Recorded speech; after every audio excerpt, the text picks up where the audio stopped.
Hello, everyone, and welcome to today's session. My name is Hasina Obeidi, and I'm the Content Marketing Manager at Skava. Skava is the leading provider of modern e-commerce and digital platforms. Today, we are presenting Black Friday and Cyber Monday highlights of 2017, presented by Dave Barrowman, Vice President and Head of Innovation, and Nick Velloff, Vice President of Product Experience at Skava.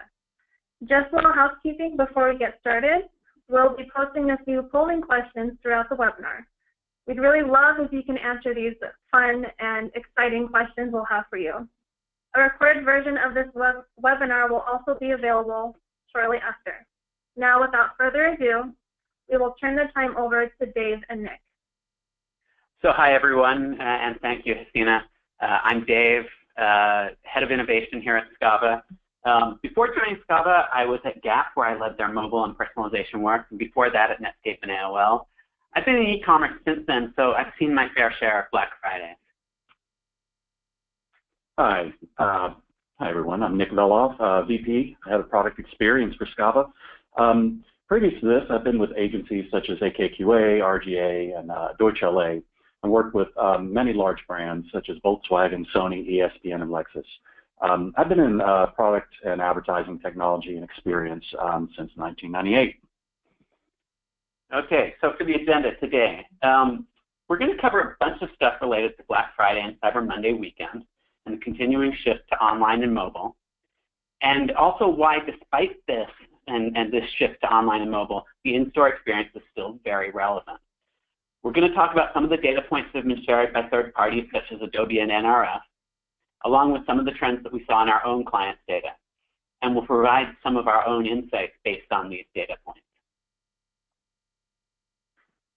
We've had some really strong Thanksgiving weekend spending numbers, with 96% of Thanksgiving shoppers making purchases, an average spending of $335 per person, with 251 of the average spending went toward holiday gifts. So I'm looking forward to Christmas. Yeah, I mean, I would just say, to add to that, these numbers are really solid. And, you know, you can think of that 96% number as like an overall conversion number, right? And obviously, we'd all love to have 96% conversion. I think the only people who have that are probably selling gasoline or maybe groceries. But yeah, clearly people are spending this holiday season. And while some of it was on themselves, you know, the difference between the 335 and the 251, the bulk of it, 251 out of 335, was on gifts for others. So what are some of the things that shoppers bought this season? The Nintendo Switch, PJ Masks, Hatchimals and collectibles, Chromecast, Roku, Amazon Echo, Apple AirPods, and TVs. Dave, do you have any idea what a Hatchimal is? I have no idea what a Hatchimal is or a collectible. I kind of hope to find out when I empty my stocking on Christmas morning. In fact, why don't we do a poll right now and see if anybody else knows what these things are. And while that's going on, I'm going to say I don't think it's surprising that technology items dominate these types of lists. You know, the Chromecast and the Alexas and AirPods and so forth. You know, they're great products and they're relatively inexpensive, and people like to have the newest stuff. But I also suspect that these types of lists downplay products like apparel, where, you know, it's not all concentrated on a single SKU. And I can tell you, through experience, the apparel industry, the cyber weekend is, you know, clearly one of the biggest periods. So even if you know, sweaters and jeans don't show up on this list, I can guarantee you a ton of those were sold. Good. So let's look at some online numbers for 2017 over 2016. So in 2017 for Thanksgiving, we had 2.87 billion versus 2.43 in 2016. For Black Friday, 5.03 versus 4.3 billion.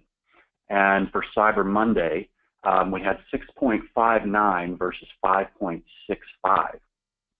Yeah, I mean, from my perspective here, the online rocket ship is still going up. You know, these are healthy growth year over year for each day, you know, consistently showing here, and big numbers, you know, relative to year round. I think one thing I believe that's going on here is the rise of mobile is powering online sales on Thursday and Friday. You know, it used to be about in-store on Friday, and then wait until people got back to work on Monday to do their online shopping. And clearly that's still a big part of the dynamic. But I think with mobile being, it's so easy now to shop on your phone, everybody's doing it. It means that when you're on the couch watching football on Thursday or standing in line at a store on Friday, you're able to do, your holiday shopping online on your phone as well. And so I think that's starting to prop or sort of power these numbers. So we had a very strong Black Friday weekend, and it definitely set the tone for our Q4 sales. Black Friday and Cyber Monday were the two most popular online shopping days in U.S. history. Cyber Monday is becoming Cyber Weekend. Cyber Monday topped Amazon Prime Day, making it the biggest shopping day in Amazon history. But Singles Day in China is bigger than Black Friday with $25.3 billion in retail sales. Yeah, I mean, first of all, the Alibaba in China on Singles Day is just mind-boggling. What they're able to do through essentially a single company in a single country. But back in the U.S., of course, it's more about the overall Q4 holiday season, and so things get spread out a little bit more, and we'll talk a little bit more about how that spreading is going even further and pulling it earlier in the season. From my perspective, first of all, it's kind of an annual tradition that Black Friday and Cyber Monday sort of set the high water mark for sales in the U.S. So it's good to see that it's still happening, and that there's still upside coming.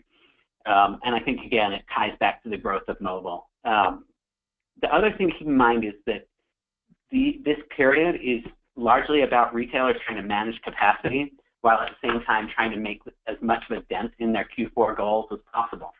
I saw an article last night, in fact, that was talking about some fulfillment challenges that Walmart is having.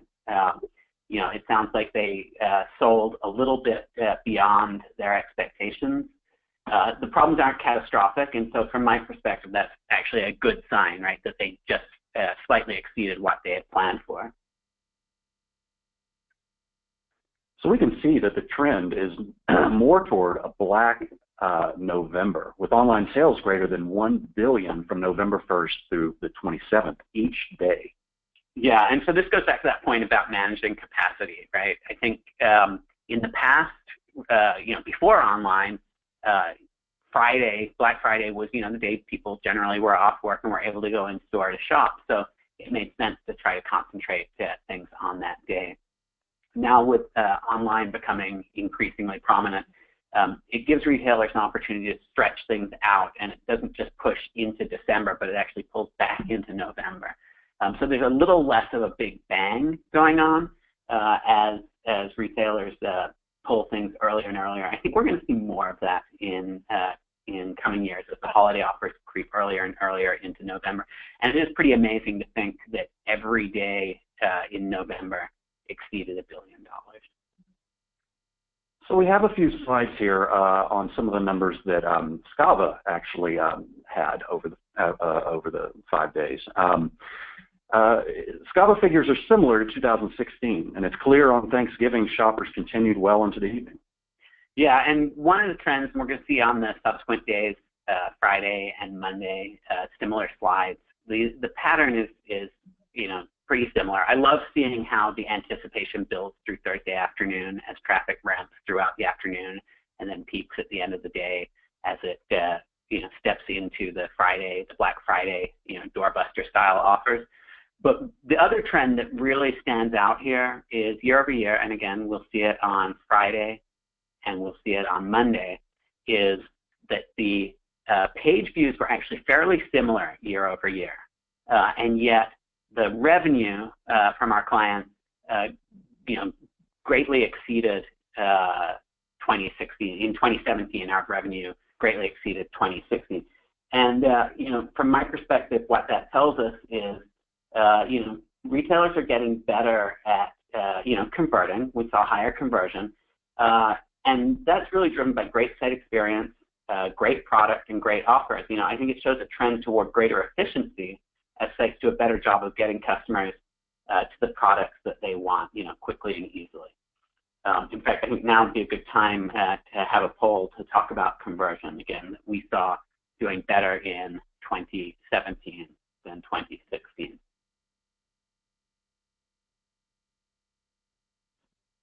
Give you guys a little bit of time to think about that. And then as we move forward, Nick, do you want to talk about mobile traffic? Sure. We continue to see mobile as a very strong and important thing here, with Thanksgiving Day at 46%, Black Friday at 54.3%, and Cyber Monday at 47.4% for mobile visits.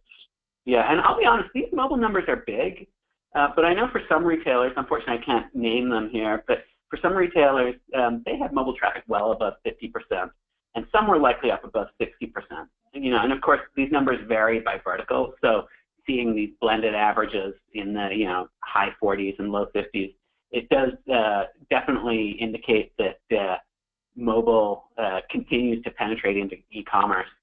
I think we're not near that limit yet. I don't hazard a guess where mobile is going to cap out. My guess is before it caps out, there will be some new mode of digital shopping, but we're not there yet, and certainly certain verticals are leading the way in mobile penetration. I will say I expect that Cyber Monday will always be, behind Thursday and Friday in the long run on mobile, as people tend to use the big computer that they have at work for their Monday shopping when they're not actually doing their job on Cyber Monday. Now, from a mobile revenue perspective, Thanksgiving Day showed at 29% versus Black Friday at 36.9%, and Cyber Monday at 33.1%, first $2 billion day ever in the U.S. And again, this is where we see, and this is a trend in e-commerce, and it's been since sort of the start of mobile, where mobile conversion lags behind desktop conversion. So these numbers are obviously a little bit smaller than the traffic numbers, but that's not surprising. In fact, I think you're starting to see mobile make headway against desktop numbers, and it kind of has to from a retailer standpoint, because if they're trading desktop traffic for mobile traffic one for one, they need to have comparable conversion numbers, and mobile just really isn't there yet. So the pressure remains on retailers to deliver great and easy to use mobile experiences. And again, I think we're starting to see customers get more comfortable with shopping on mobile, and retailers getting better, faster. Performance is a big deal here, and more efficient at converting mobile. But again, we haven't reached parity yet, and so there's still opportunity and upside for retailers. So no big surprise, but Amazon plays a huge role and continues to.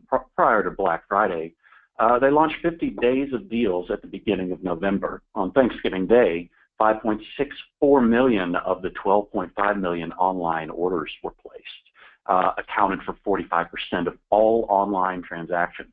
On Black Friday, they accounted for 55% of all online transactions.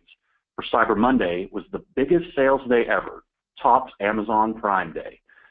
Orders from the Amazon app had increased more than 50% worldwide compared to last year. We'll quote from Jeff Wilk, CEO Worldwide Consumer Amazon. Amazon customers shopped at record levels during the Turkey 5, ordering hundreds of millions of products from toys to fashion to electronics and Amazon devices. Customers ordered nearly 140 million items from small businesses alone, and this is just the beginning of the holiday season. I guess I'll thank Jeff for the Turkey 5 reference. Yeah, Turkey 5. I hadn't heard that phrase before either, but I like it, and I think I will use it moving forward. It's certainly easier to say than Black Friday, Cyber Monday, holiday shopping weekend. Anyhow, I'm not sure retailers need another reminder that Amazon is dominant, but just in case, here it is. I don't know about you, but their 50 days of deals has been really prominent on my phone. I get daily notifications every day. For a couple of weeks now I've been getting them, and I assume they'll continue right up to Christmas. And so they obviously put a lot of emphasis on that. And for me, the key point here is really that every retailer needs to define their Amazon strategy, that works for them. In fact, why don't we do a poll right now to see how you guys do it or how you guys think of Amazon. To me, I don't think it's a one-size-fits-all. I don't think there's like this is what you must do to compete with Amazon or to survive in the age of Amazon. I think some retailers probably see them as a great distribution channel, maybe even their biggest distribution channel, while others are going to do everything they can to protect their brands and not sell through Amazon. There's always that fear that putting your brand online next to Amazon is going to create a sort of a race to the bottom and sort of reduce the impact of your brand that you've sort of worked so hard to build. But either way, whatever your strategy is, you've got to have that strategy and you can't ignore Amazon.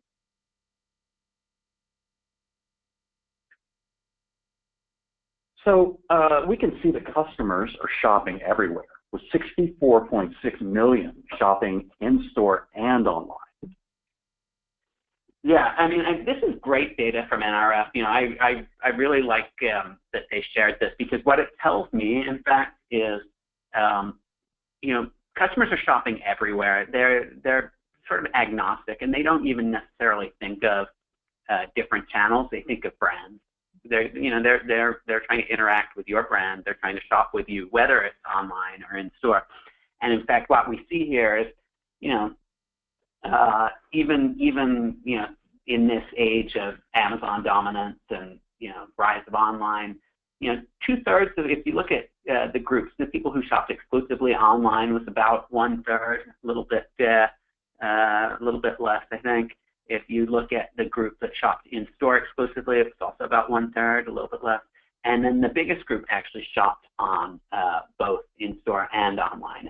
And what that tells me again is that they're interacting with a brand, and they're not wedded to one particular channel or other. So it's clear that brick and mortar still matter. More than 90% of overall sales are still coming from in-store in 2017. Some things you can focus on from an in-store standpoint are transforming user devices into in-store devices, having better integrated in-store and online experiences, and utilizing technology to streamline the customer experience from physical to virtual. Yeah, and I think this is key year-round, right? It's especially true during holiday, where you have these peaks in demand and seasonal workers, and obviously people are in maybe a little bit more of a rush. As much as possible, retailers need to use technology to empower customers, help them self-serve, either on their own devices with things like barcode scanning for price and inventory lookup when they're in the store, or in-store devices. I always like to see people using things like the Target price checker. Those are often, there are often lines to use them. Of course, it would be great if, from Target's point of view, if more people were able to do it on their own device as well. Customers want this because it makes their visits faster, and it also reduces the load on associates, so that then they can focus on other customers or on other tasks that can't be done on the customer's phone or on a handheld. Maybe it's about moving inventory from the back of house to the front. Retailers also need to empower their associates. If you're a seasonal employee who doesn't necessarily know all the answers off the top of your head, there's a real opportunity for technology to help you level up. Whether it's search functionality or information, price lookup or inventory lookup, and all of these systems need to be well integrated. So that what the customer sees online and what the associate sees in the store are aligned. Whether it's inventory availability, prices, or brand messaging. The worst possible thing is a customer who comes in and knows more than the associate, or has information on an offer that the associate isn't even aware of. So again, this is where retailers can't take their eye off the ball and can't lose sight of their store experience. Again, so much of their store sales are still coming from in-store, and so while the spotlight may be focused on the online growth, making sure that you have a great experience across all channels is critical, and will be into the future. So some key takeaways. Black Friday weekend remains the biggest period for U.S. retail. Increasingly online, increasingly mobile, increasingly all November. Online, Amazon dominates the weekend. No one size fits all, but each retailer needs to define their own Amazon strategy. And despite the trends to online, stores still drive the bulk of most retailers' sales and revenue. And retailers need to deliver great user experience consistently across channels and touch points. How about we kick off another poll?